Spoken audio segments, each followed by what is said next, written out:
Chapter 6. The first question that we have is, what is the geographical species range? The geographical species range is the entire area where a species is found after leaving or spreading from its origin. Number 2, what is the extent of occurrence? The extent of occurrence is the smaller portion in the range where the species is actually present. Number 3, what is the area of occupancy? The area of occupancy is the total area or space inside of the outer boundaries, which is where the middle is, which is more where there's higher survival rates of the species distribution. They kind of last a little bit longer than the ones that are outside. Number 4, how are the ranges outlined? They are outlined by specific observation points that are placed down with specific species that they collect occurrence data, and they use polygons as one of their basic methods to collect that data. Number 5, what is the idea behind niche affecting a species range?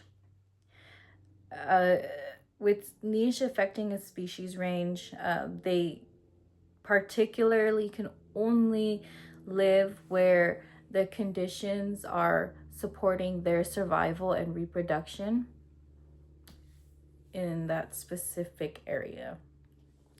Number 6 is the idea of niche supported by the data, and we want to provide an example. The idea seems to only be suitable for species that are in conditions that they are only able to survive. So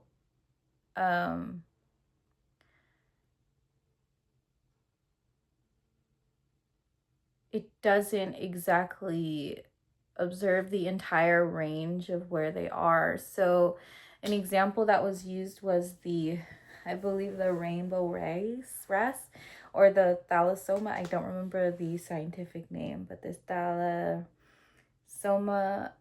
fish, and they were only available or living in the conditions that were tolerable for them, and they couldn't really survive anywhere else. So due to specific temperature areas, so it was completely different for them. Number 7, can ecological factors affect the range of a species, and explain why? I believe that, and I also read that ecological factors have a huge effect on the range of a certain species or different species. They have to go through things through competition and resource use. So they are completely affected by it because, see, there's different types of birds in that area and specific trees. These trees, they will use different areas of the trees for different resources in order for them to live and survive. So say one's for nesting, one's for safety, and one's for keeping their food safe, and for generations and generations. So depending on the area, there's going to be different species that have to learn how to work together and use the same resources but in different ways. So it affects everything that is around them. Number 8, how can evolution affect the range of a species? I think, it changes it because the ranges of different formations in the land also have to evolve. So the one example is the Isthmus of Panama, where it was a split between two oceans. So of course it's going to start splitting, and the land is going to be dividing, and everything that was once here is now here or here, and they are changing in time. Now, number 9, what is the reasoning for the larval period affecting species ranges in the ocean? Does the data support the idea? The the data they collected was that they believed that longer larval periods were expected to increase ocean ranges, but it had no correlation, so it kind of didn't have, the data didn't match with the idea. So, yeah. Number 10, do most species have a small or large range, and why? Most species tend to have a smaller range because of the isolation that they are put into.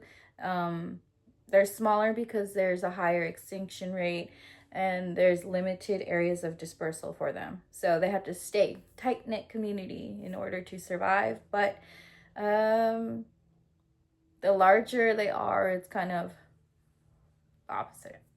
They will, most species have a small range. Number 11, what is the range, size, frequency distribution? It shows the different types of species in small ranges and then in the larger ones, it's the few species within the larger areas. Number 12, explain the range, size, frequency distribution of fishes in the Eastern Pacific Ocean and explain the shape. The Eastern Pacific Ocean shows the peak of smaller island endemic ranges and another peak of wide-ranging species with strong dispersal ability. So that is all of the questions that are answered in chapter 6. Thank you.